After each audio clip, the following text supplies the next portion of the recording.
Welcome to Startup Stories, where we go behind the scenes of some of the most interesting and innovative tech startups in the world. Each episode will bring you in-depth interviews with entrepreneurs and business leaders sharing their personal stories on success, failure, and everything in between. So whether you're an entrepreneur yourself or someone that's just generally interested in the world of startups, then Startup Stories is the perfect place for you to gain insight and inspiration into some of the most exciting players in the game. So sit back, relax, and join us on a journey of startup stories. Hi Ben, welcome to the Startup Stories podcast. Hi Jordan, thanks for having me on today. My pleasure. And for those that are listening that don't know who you are, could you give them a brief introduction? Certainly. So my name's Ben Sheppard, one of the co-founders at Silta Finance. I've got a background, quite a varied background, more recently in the tech industry, and prior to that in infrastructure industry, doing things like heavy toll roads, railways, airports, and that sort of thing. Started my career in the UK, ended up going to Asia before then circling back to now living in sunny Spain. So that's me in a nutshell, and I'm sure we'll expand on that as we go through the pod. Yes, absolutely. I mean, looking at your profile, I was very intrigued to uncover your journey and the life that you've lived quite literally all over the world. So looking forward to diving deep in that. To understand you best, I'd like to run it back to your earliest memory, the earliest one you can think of. So take me back to your childhood. Where did you grow up? What was life like for you? Yeah, so I grew up in the southwest of England, in a little town called Calne, which was famous for its sausage factory. I quite like sausages still today, funnily enough. So I grew up there. It's quite a small town. Surrounded by places like Bath and Swindon and Bristol. So I think I lived in Calne until I was around, 12, 13 years, and then moved out to the countryside. Earliest memories, one of my earliest memories was being covered in green paint, dressed up like the Incredible Hulk, and running around a playground raging at people for a fancy dress school days. Probably one of my earliest memories. Yeah. Okay, a very interesting story. Why do you think in particular you remember that? I don't know. It's probably one of the happier memories of my primary school years. I had quite a challenging period at primary school when I was young. I suffered with alopecia, so my hair fell out. I had a nervous disorder at a very young age. Basically, it would cause me to wet myself very randomly because of the nerves. And I did that until I was nine, maybe 10 years old. If my mum's listening, I'm sure she'll correct what age I did it until. But yeah, that went on for quite a few years when I was younger because of this nervous disorder. And it was really tough on my granddad as well, because we had quite a small house and I actually shared a bed with him in this house. My mum was in another room, and basically it was sort of this 2-bedroom place that we had. So every time I peed the bed, of course, he got soaked as well. But he was very patient with me, and he's a fantastic granddad. I miss him because he's not with us anymore.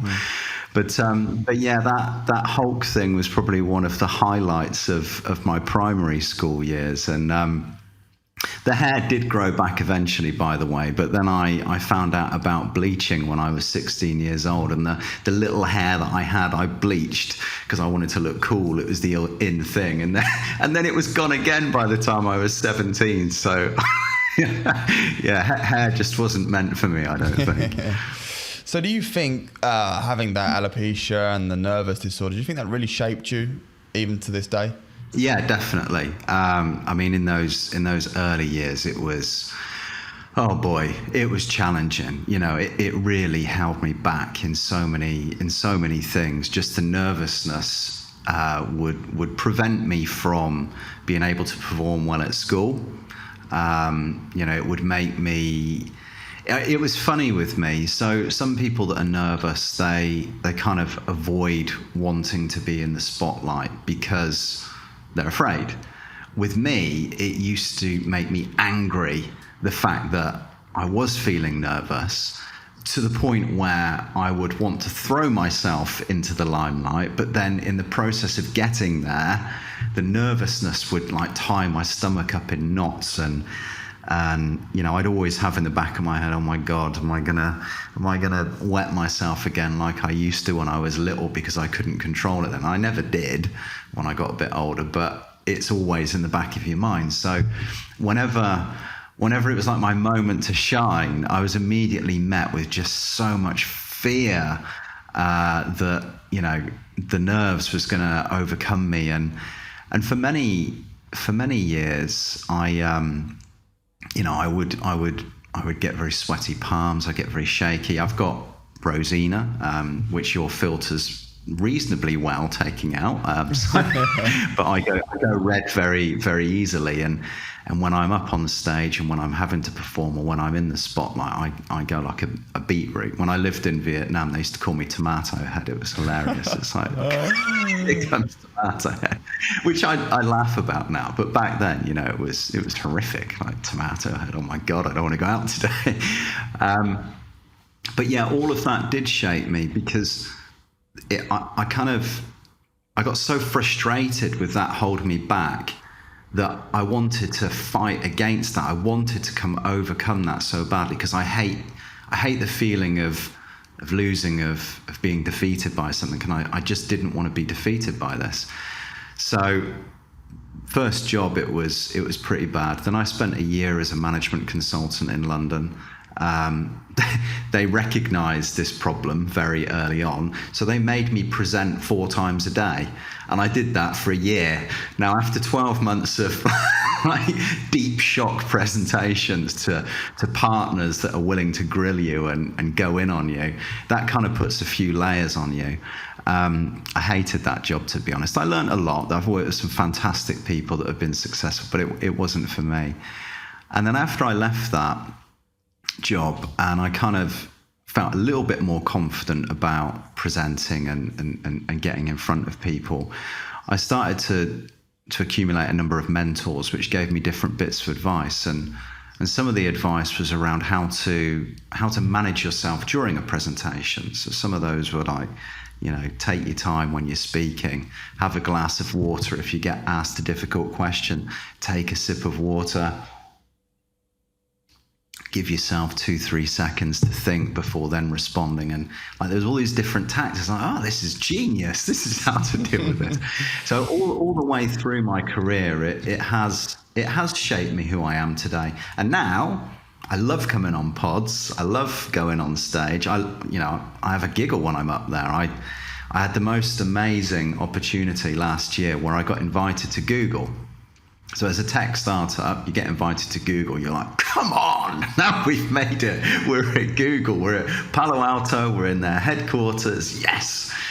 So I was like, I am going to enjoy this. And honestly, it was the most enjoyable panel discussion I've ever had. I was up there. I was cracking jokes. There's this great guy, Adrian Wands. He has the most incredible flowery socks ever. We were making jokes about that on stage. I'm like, I'm at Google, I'm having fun. This is great. It's like finally the coming together of everything that I've had to work on throughout my 42 years of life, 41 years of life to get me to the point where I'm happy doing this. So it's definitely shaped me, yeah. And fair play to you though, like, with that 1 year in the sales management job, I think you said. Management. Yes, that's right. To be put up to do pitching 4 times a day in front of the sales floor or the floor, many people would have left that job just because of the sheer pressure of doing something that they fear the most, like you in your case. Yeah. So fair play to you for sticking that out. And that goes back to what you were saying at the beginning. Despite your nervous disorder and how bad the alopecia was, you said you never wanted to be defeated. So clearly your mind was actually stronger than your issues. Yeah, I mean, my granddad gave me this fantastic piece of advice when I was little, which is, Ben, you can do anything if you put your mind to it. And so that's just stuck with me my entire life. It's like if I really engage my brain and I focus and I thrust myself in it, I can get past whatever's in front of me. And I truly believe that with everything. It might sound arrogant. It's not meant to sound arrogant. It's just what drives me. And so this fear, I had to overcome that. And yeah, I mean, the E.C. Harris experience, I wasn't the only one having to present, multiple times in a day. That was how they trained you up to get you kind of battle ready. And I think one of the first projects I did was for John Lewis Partnership and Waitrose, which involved cutting a number of people to save some costs, and having to present to senior figures in there whilst going through this kind of rocky training montage for getting you ready to present to people. It was like in at the deep end, but it got me there, and I have a lot of respect for the people that helped me do that. So yeah. Yeah, it's a fantastic story. And there'll be people listening who also have that kind of fear, especially speaking in front of people. I think that's probably the number one fear in the world, public speaking. Mm-hmm. So correct me if I'm wrong, but because I've had those sort of issues before where, public speaking was the biggest fear I'd ever have.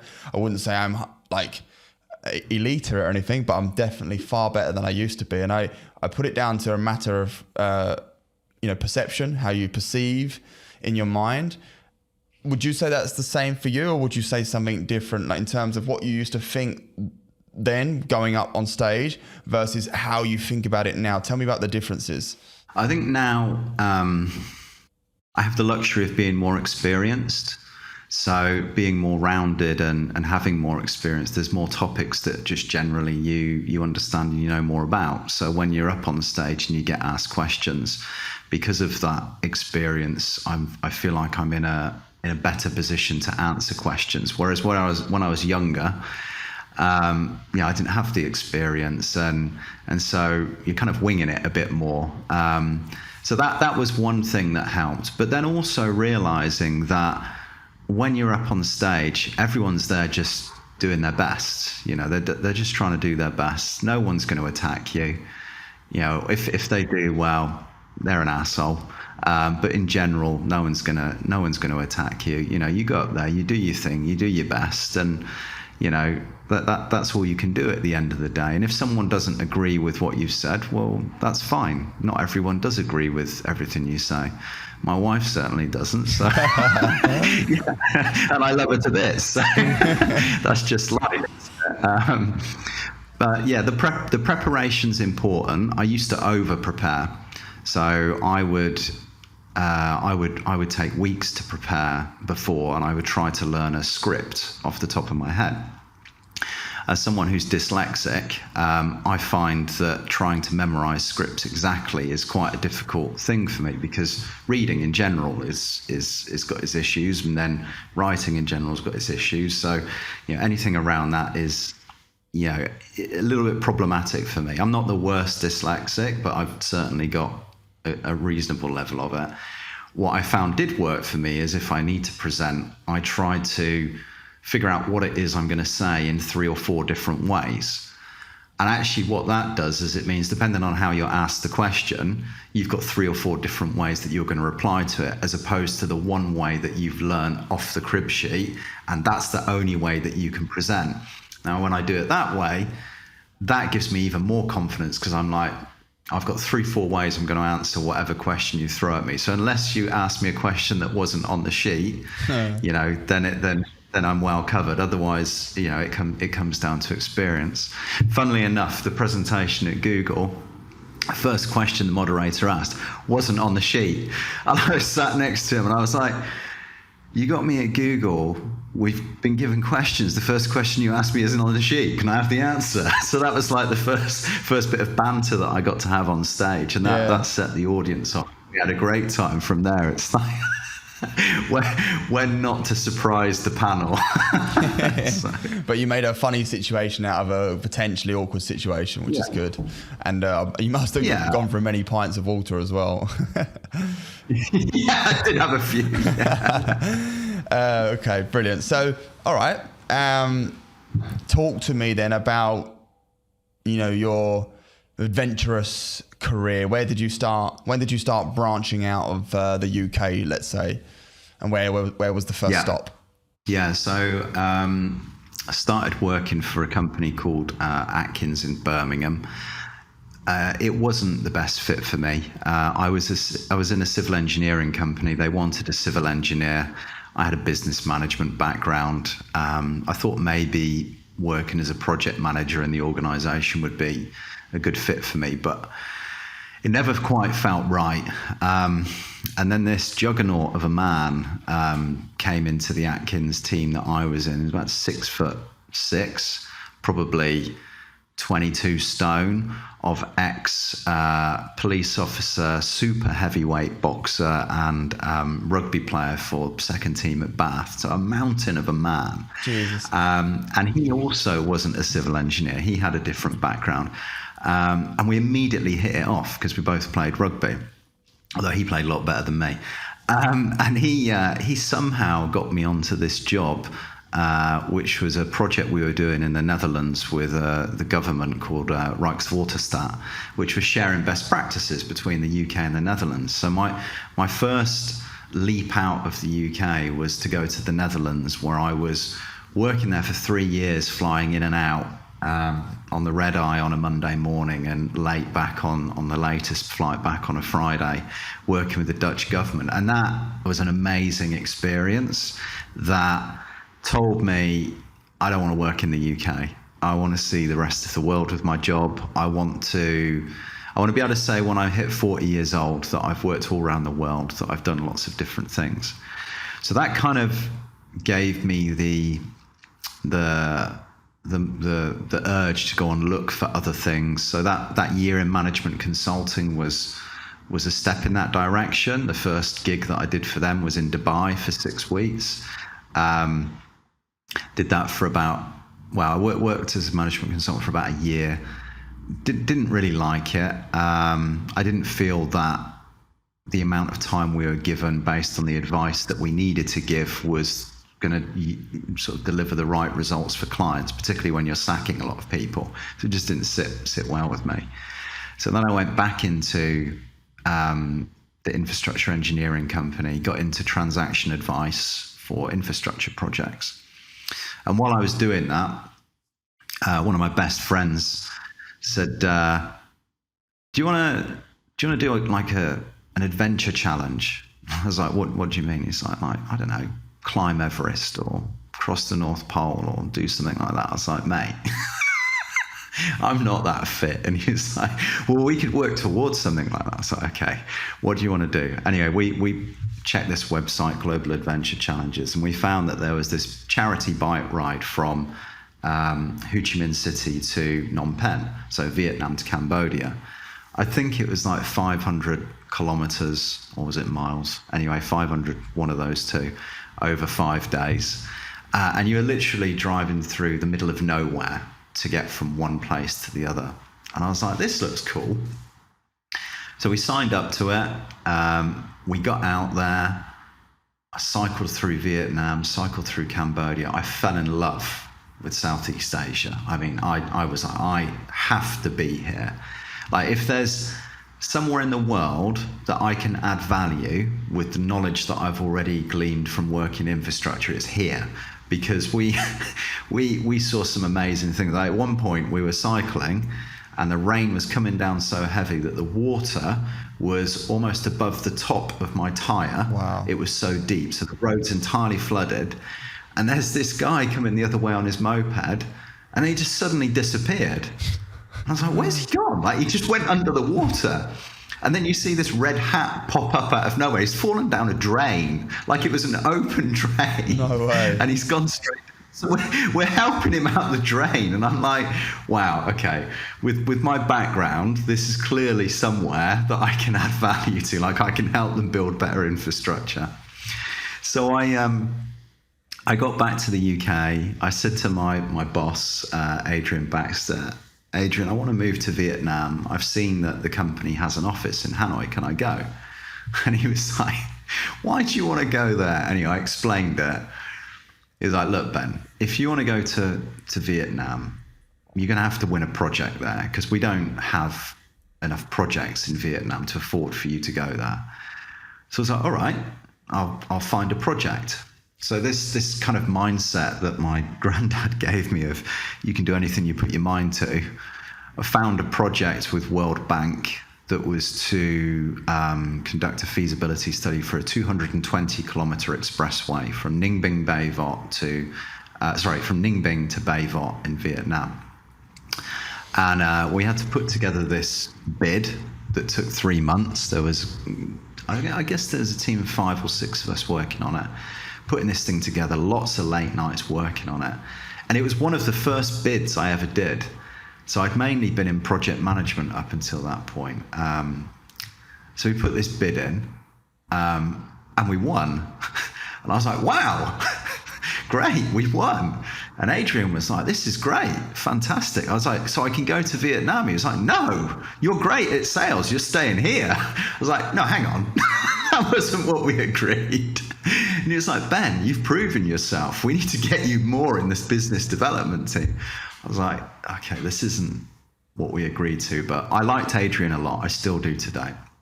And my other boss as well, Peter McDermott. So Peter got me in a nice salesy job. Anyway, in parallel, the project in Vietnam was having a few issues, and it resulted in the client saying, we want the person that helped write the bid here on the ground working with the team. So I was like, that'd be me. So with that, there was an agreement that I could move to Southeast Asia. I thought I was moving to Vietnam. About a week before I was due to go, I was told I was moving to the Philippines because we had a bigger office there. Now, in my naivety, I didn't know where the Philippines was, so I've got this map out. I'm like, where's the Philippines? I'm like, looking down in South America, thinking it must be down this. Like, no, completely wrong side of the planet. It's like 2 hours from Vietnam on the plane. So I found this place. Like, oh, okay, I get it. Yeah, it's just across the pond. That'll be fine. Get out there, meet my boss, Mick Yaxley, great guy again. How Crow, that company is full of great people. I love working for them. And he's like, yeah, you'll be based here. Go to Vietnam next week. Stay for 2 weeks. Sort out the issues with the client and then come back. So I was like, what should I do with all my stuff? Because I had all my worldly belongings. I've just arrived in the Philippines from the UK. And they're all in Mick's office. He's like, just leave it here, Ben. I'm like, you sure? It's like, yeah, it's 2 weeks. It's fine. I left it in the office. I fly to Vietnam. A year later, I come back to the Philippines because there's so many issues that we needed to fix. And I've got another wardrobe by then. It was like, never got the chance to come back. Mick's put my stuff in the back room or something, I think. So that was how I got out to Southeast Asia. And I spent 2 years in Vietnam working, and then 5 years in the Philippines.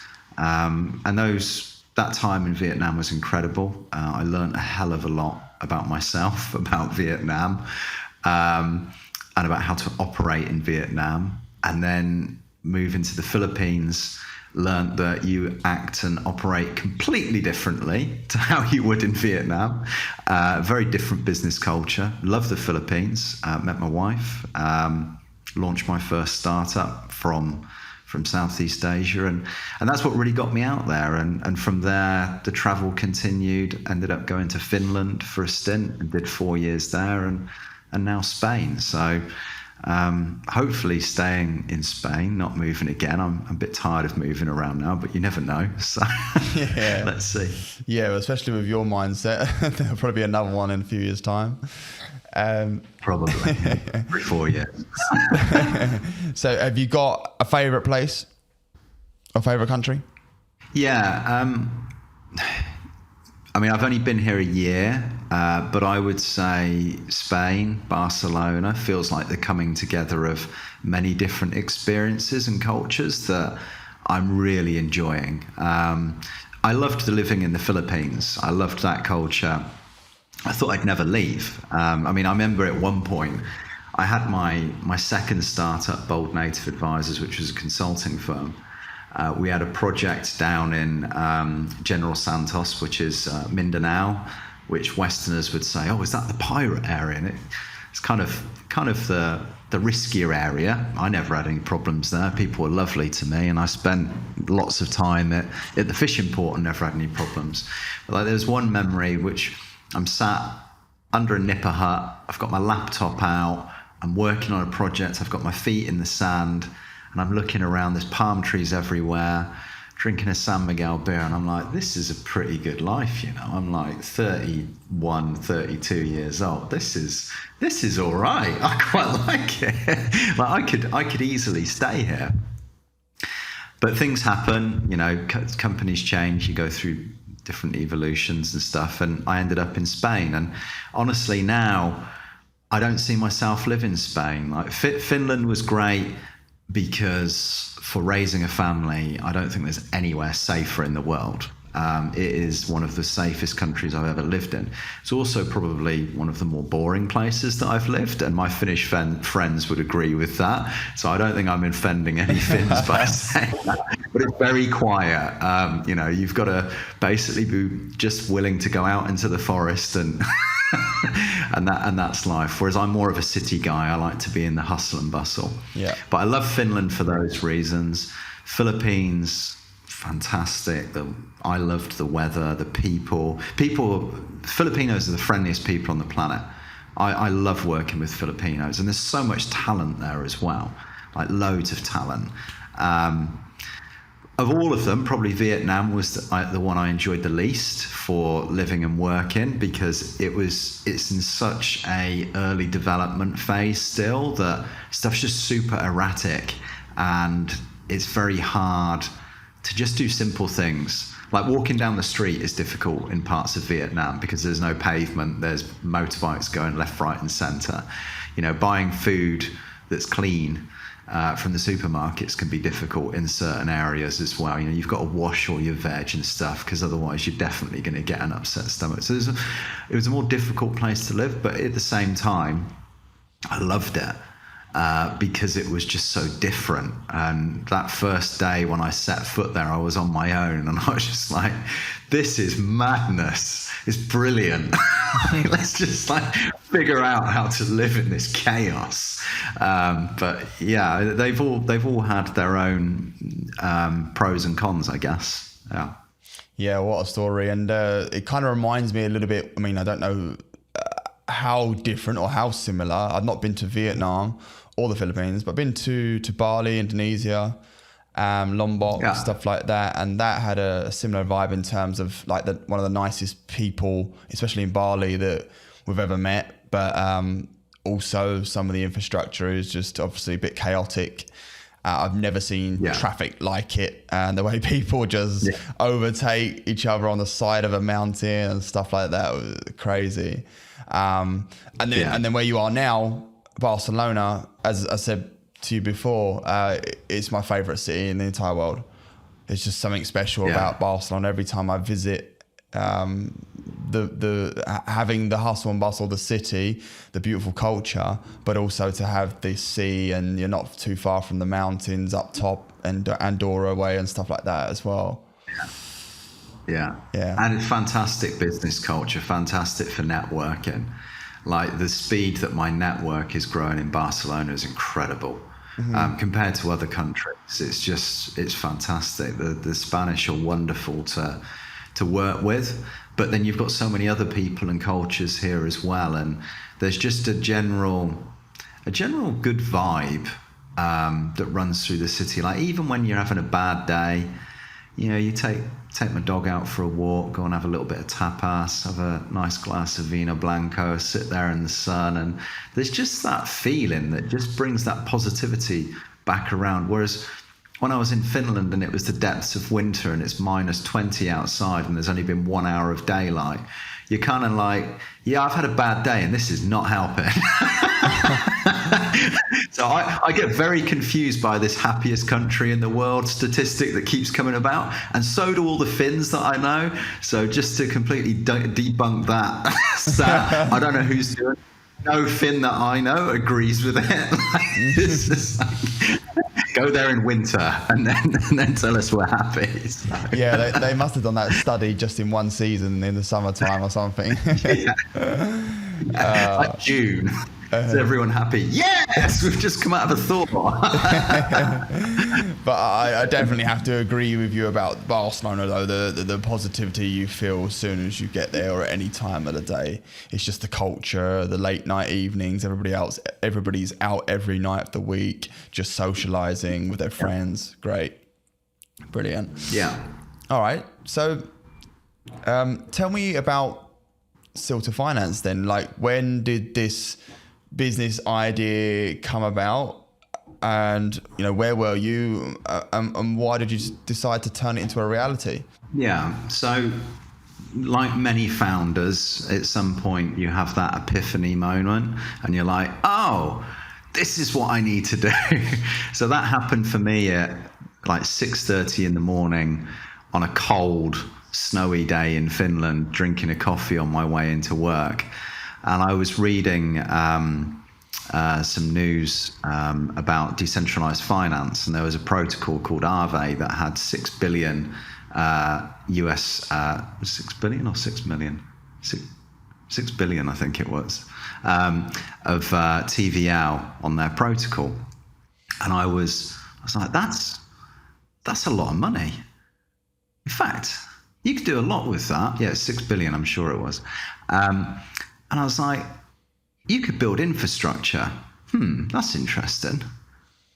And then I started thinking back to the earlier parts of my career where myself and my co-founder today, Stanley Boots, and some of my other former colleagues, James Cook and others, where we've been talking about how it's so difficult for small, sustainable infrastructure projects to get financed.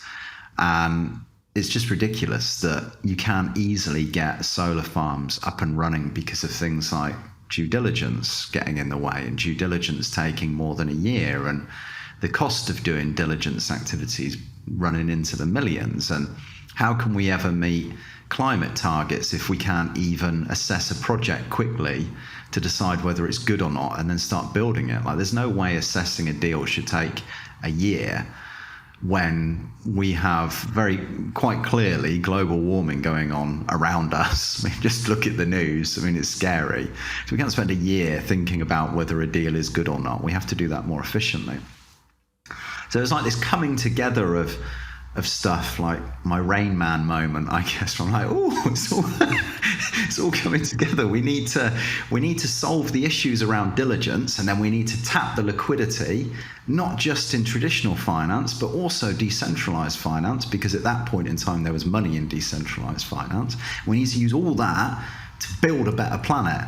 So this is where this idea for Silta came about, which is the Finnish word for bridge. And we sort of see ourselves as the bridge connecting infrastructure developers with finance by helping them to complete that diligence process more effectively. And AI plays a key role in that. So we have this 360 data point proprietary toolkit that we're integrating AI into, that basically allows us to assess a project in record speed.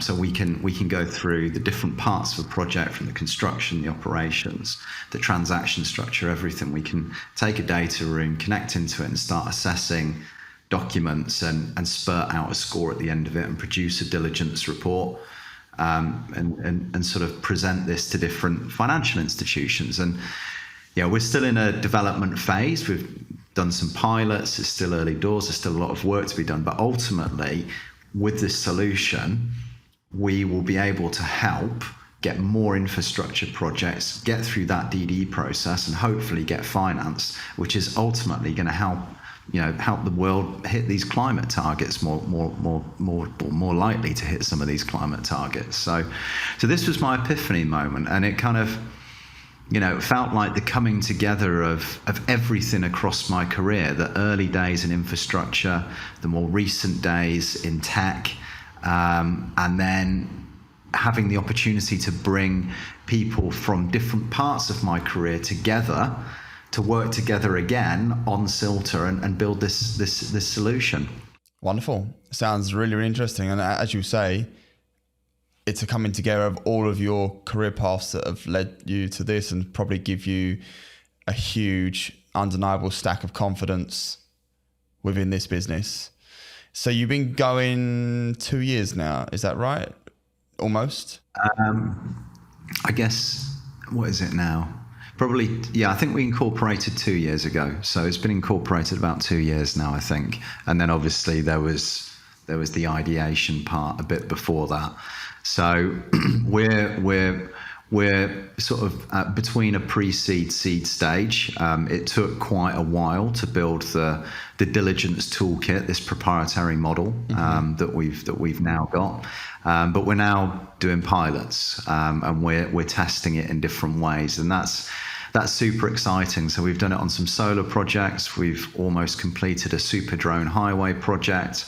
There's an e-scooter project we're currently discussing with a new partner at the moment, Picey. And yeah, there's a lot more in the pipeline. So it's still going to take a little bit of time to complete the build out of the project, but at least the early signs are that what we've developed does shave a significant amount of time off of diligence and ultimately can make that whole process a lot swifter.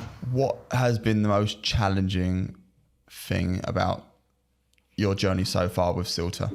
Fundraising. The entire time that Silta's been going, like the amount of funding going into tech has just been on a decline. So it's just been an uphill battle. Like I think the last ticket we got in, I said to a couple of the shareholders, this might be my greatest ever achievement in this market because it's been such a difficult market. So yeah, the fundraising part of it has just been hellishly difficult. And it's not just our company, all companies have suffered. We were going through COVID when the initial discussions of Silta were going on. Now we're in, a significant sort of market downturn generally, and there's a lot of people being laid off. So I'm very thankful for the position that we are in, that we're still going, that we've still got a project, we've still got a team. But the fundraising part is hard, and VCs are more diligent than ever in checking projects, which is good for the Web3 industry, because there's been a lot of crap in there that just needed to fall out the bottom and disappear, because it's not been good for the Web3 industry. We're kind of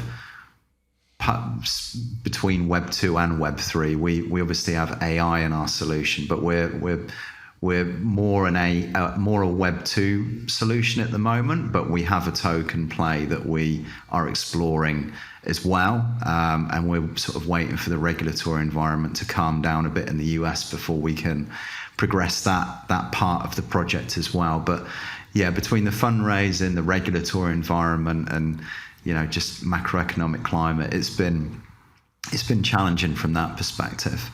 And Silta is not it's not a paperclip. It's a very complicated thing that we're designing and building.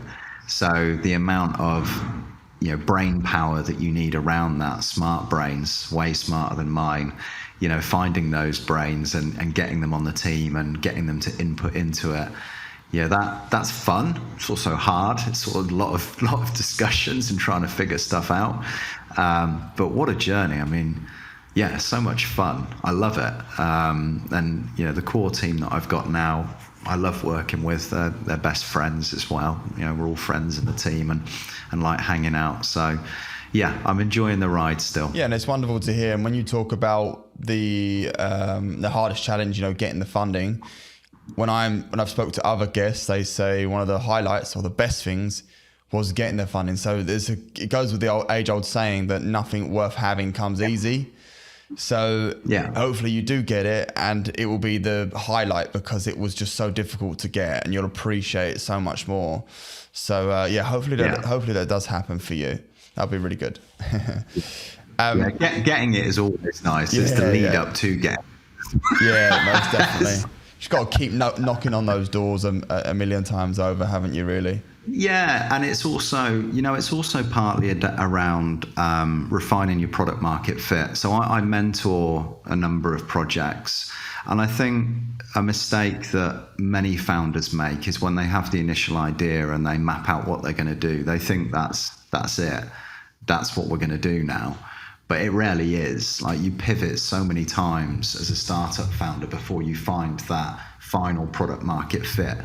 And we have in Silta, we've tweaked the project in several different directions, ultimately still trying to do the same thing, which is diligence on infrastructure, but how we get there has been tweaked multiple times. And I think founders that recognize that early on, good for them, because it's easier on them mentally. When you get wedded to one way of doing it and you think that is it, and then you have to change, that's when it's super stressful.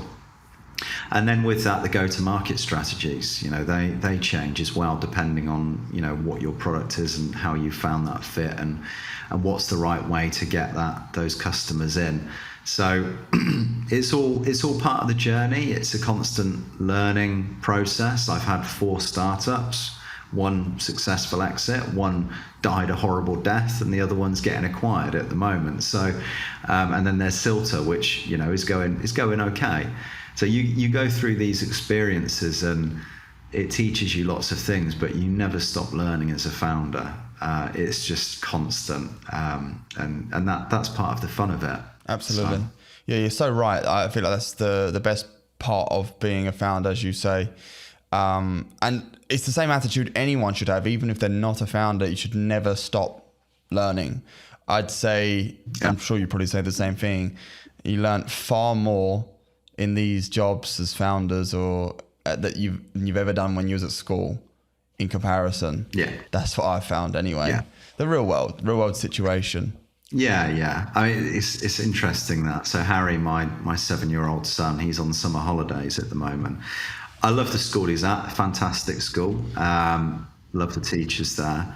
But it did dawn on me, when I was at school, no one really told me how all the stuff that I'm learning comes together. All these different subjects I learn, how do they all come together? How do I utilize all of this? What's the way for me to take this forward? And I always knew I wanted to be in business, but I didn't quite know how. I always wanted to do business somehow. So I decided, you know what? I'm going to teach Harry this summer how to be an entrepreneur. So I'm taking him through an accelerator that we've designed for him. He's 7 years old, but it was largely his idea. We were walking the dog and he was like, "Dad, I want to build a cinema." I was like, "What?" So I want to build a cinema that's powered by robots. And I'm like, "Okay." And he's like, "Why do you want to do that?" It's like, "Well, if I go to the cinema, I don't want to have to get out my seat to go and get more popcorn. I want a robot arm to bring me popcorn. And I want somewhere for our dog to go, like a dog crash or something like that." And I was like, "Okay." He's like, "Can we make this into a business like the businesses you and Mummy have got?" So I was like, "We can do an accelerator." So we've started to work through this 15-week accelerator where every week he's basically brainstorming in a Miro board the different parts of his company, and we're going to build a little website in Wix probably, or WordPress or something like that, where he's going to try and showcase it, and then we'll show his teacher when we get back to school. But he's already thinking about, how do I make money when I'm older? How do I make a business like Mummy and Daddy? And this kind of starts to give some of those tools, even at a young age, to be thinking, well, this is why I need math now.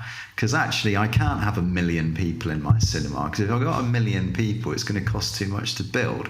So it's trying to, just make it fun, bringing those ideas in. And it is fun. The cinema's called Chicken. I don't know why, but that's what it's called. It's still a 7-year-old, there's still a lot of fun around it. I think that's absolutely brilliant, though, and the fact that it wasn't forced. You said it was his idea and he brought it up, but you took the initiative to have a little fun with it, which is good. But also, it just shows how much our children, watch everything we do. The fact that he observed, as he said, you and Mummy with your businesses, and he clearly wants to be like you, which is really wholesome. I really like that. Yeah, it's cool. So tell me about Silta's, should you get your finance? Tell me about Silta's long-term goals and ambitions then. How far do you want to take it? Yeah, so Silta's kind of got two components to it. So one component is the AI tool, which does the diligence, but also preparation of infrastructure projects. And the other side of it that we're exploring is the possibility of having a crowdfunding marketplace. So that would potentially be some sort of tokenized crowdfunding marketplace. It's something we're still kicking around internally, and a lot of that will come down to the regulatory environment and how that changes over the coming months and year based on what's coming out of the US. So the primary focus for the moment is the AI tool. And with that, we are having discussions with multilateral development banks. And there's some reasonably progressed discussions happening there, and also with some other banks in Southeast Asia that are keen to start piloting with the tool. And ultimately, we want to offer this as the tool, at least as a SaaS type solution. That can be integrated into different financial institutions, and they can be using that for their diligence activities and other sorts of bankability assessments. And in doing so, that's going to help them streamline the effort, the cost, and time it takes to assess deals. It's going to give them a greater number of opportunities to look at. It's hopefully going to result in a lot more sustainable infrastructure projects getting financed as well, which is ultimately what we would like to see happen. We want to see everyone have access to renewable energy. We want to see people have access to clean water. We want to see these infrastructure projects get off the ground.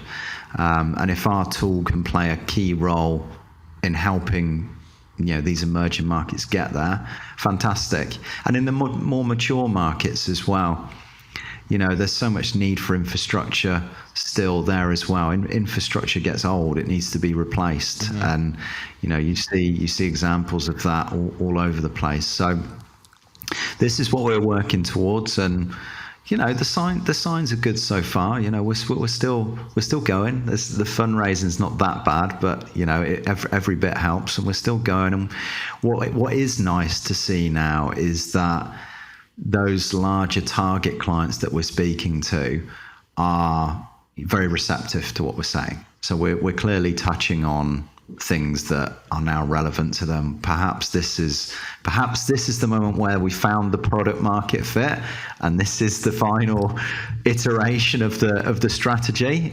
Don't know, but I think we're pretty close now. So good. Hopefully, fingers crossed for you. And with regards to yourself then, you've had 4 startups now, including Silta. You've been all around the world. What motivates you? What's your why? Why do you keep doing this? I'm passionate about business, to be honest. I love learning about business. One of my favorite books is Bob Iger's Ride of the Lifetime. He was the Disney CEO and chairman. And I also love reading books about Wall Street. I mean, I'm just passionate about business. I did business at school as a GCSE. I did business GNVQ when I was at A-level stage, and then I did a business management degree. So I've always been passionate about business. And I think that's a key driver for me. Like, it's fun. It's just fun to learn about. It's fun to advise on. I get a huge kick out of mentoring people. So there's a few projects I'm mentoring at the moment, not just in tech. So there's a hydroponics project that I'm mentoring. There's an F&B project I'm mentoring. There's a couple that are in the tech space. And I love helping other startups, new founders with their projects as well, and trying to help them kind of dodge some of the bullets that come their way as a new founder, because there is the side of it where people try to take advantage. They try to manipulate cap tables. They try to, pull the rug over founders' eyes, because the founders are typically just passionate about what they're building, and they don't necessarily look at, the outcome for them. They don't simulate the cap table and what it might look like at a Series A exit. They're not thinking about these things. So I try to arm my mentees with the tools and the knowledge they need, so that once they have worked their ass off for 5 to 10 years and they're ready to exit, there's something left at the end of it that's worth exiting for. So yeah, the mentoring side of it, I'm super passionate about as well. And it's kind of therapeutic for me, to be honest, the mentoring side of it. Once you've done a full hard day's work in Silta as your own startup, to then speak to other mentees and hear about their issues. On one hand, it's like, yeah, I get it. Yeah, I've been through that. I feel you. But then to help them, and at the end of that call, for them to say, "Thanks, Ben. That was really helpful." Sometimes that little pat on the back is all you need to make you think that wasn't such a bad day, actually. Yeah. It was so bad. So I guess it's a combination of that stuff. Yeah. Yeah, I think as humans we get more satisfaction out of helping others. Just generally, it's like when they say someone's really wealthy, they don't get no satisfaction out of buying themselves stuff, but when they buy stuff for others that they can't perhaps give back. So I totally resonate with that. All right, so last question then. As a mentor, let's say you've got someone that's got a fantastic idea and they've got it all drawn out and ready to turn that theory into some action, but they just don't have the confidence. They've got that huge risk adverse attitude, really scared about doing it. What do you say to them? We all have to jump off the cliff at some point. And it's part of the ride.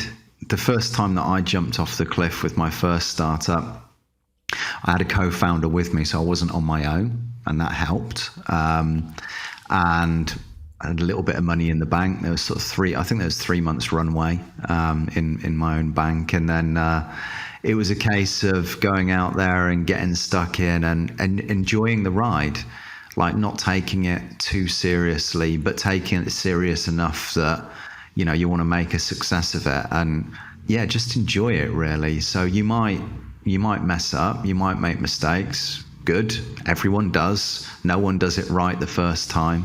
And that's just part of the experience. So be brave, have the courage, jump off the cliff and give it a go. But in doing so, try to surround yourself with people that genuinely care about you and your project. Not people that appear because you've got a good idea and then they're asking for a chunk of your cap tab and they're like, yeah, I'm going to help you with this and blah, blah, blah.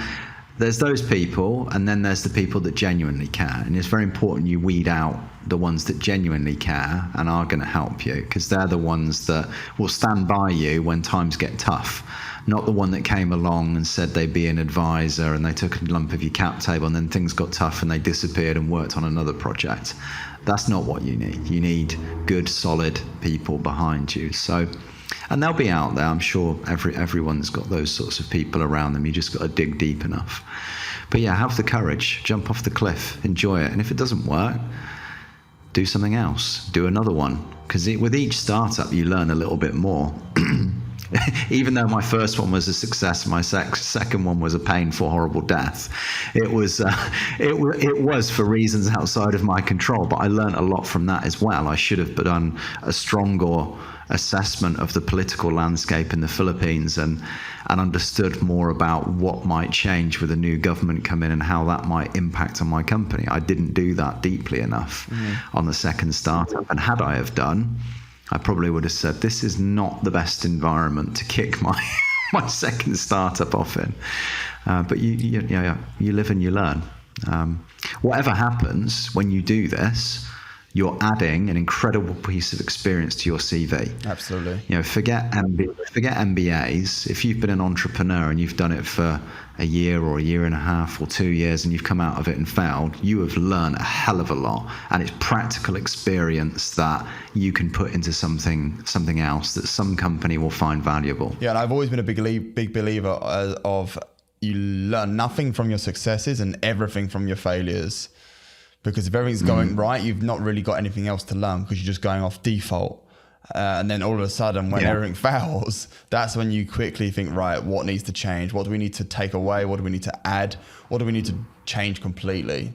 Yeah, there's certainly elements of that are true in that old adage, isn't there? I think you can learn from successes as well, and you probably want to do more of that. But certainly where you've gone wrong, that's where if you if you really take the time to analyze it and you're not surrounded by yes people, i.e. people that are willing to speak up and say, hey, Ben, I think you could have done better there because this is what actually went wrong and you didn't see it at the time because you were being too stubborn.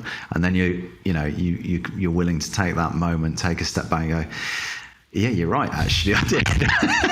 And if you can really, look inside yourself and learn from it, then that's an incredible experience. But you have to also be ready to let down your guard and listen and learn. And that can be difficult as a founder. As soon as you become that founder CEO, in many people's heads, they immediately think they have to have the answer to everything because you're the CEO now. Yeah. Well, yesterday you weren't a CEO. Today you are a CEO. You still know the same amount as what you knew yesterday. So that's what you've got to keep in your head, and you've got to learn as you go, and you've got to be ready to take advice and listen to the advice. And I haven't always been the best at that. I'm now quite confident in my own abilities, and at times will go at things like a bull at a gate when actually I should have taken half a step back and said, oh, actually, maybe I need more advice on this. And other times it's worked out well for me. That's the game. But that's probably my main advice to any new founder or CEO. Don't think just because on Monday you weren't a founder and Tuesday you are a founder, all of a sudden you know everything. You don't. You need to get advice. You need to listen to others. You need to take your time with this. So. Yep, I completely agree with that. I myself have mentors because I don't know everything, and I also say to my employees, I repeatedly say this to them. I say, look, I don't know everything. So if you have ideas that have come to your mind that perhaps I haven't mentioned, then do not be afraid to share them, because if they make sense and it's a good idea, we'll always give it a try. And if it works, we'll stick with it. And I've kept that mentality throughout the entire team, and it really has come back to pay me in dividends. We've implemented so many new ideas that came from employees within the team that I didn't think of. And if I didn't let them know that, they would have been too scared to speak out and say anything. Yeah, definitely. Yeah. It's good to have smart people around you. For sure. Well, Ben, thank you so much for joining me on the Startup Stories podcast. Absolute pleasure. I hope you get your funding. I'll keep following Silta from afar and keep talking with you. Really enjoyed this podcast with you. My pleasure. Thanks, mate. Cheers. No worries. Take care. Thanks for listening to this episode of Startup Stories. I hope you enjoyed hearing from our guests and learning more about their journey in the startup world. I'll be back soon with another exciting episode featuring a new guest, so make sure to subscribe to Startup Stories so you never miss an episode. Also, don't forget to follow me on social media for updates and additional content. And if you have any suggestions for guests or topics you'd like to hear about, please reach out to me. And as always, I appreciate your support and feedback. Thanks for listening, and I'll see you next time.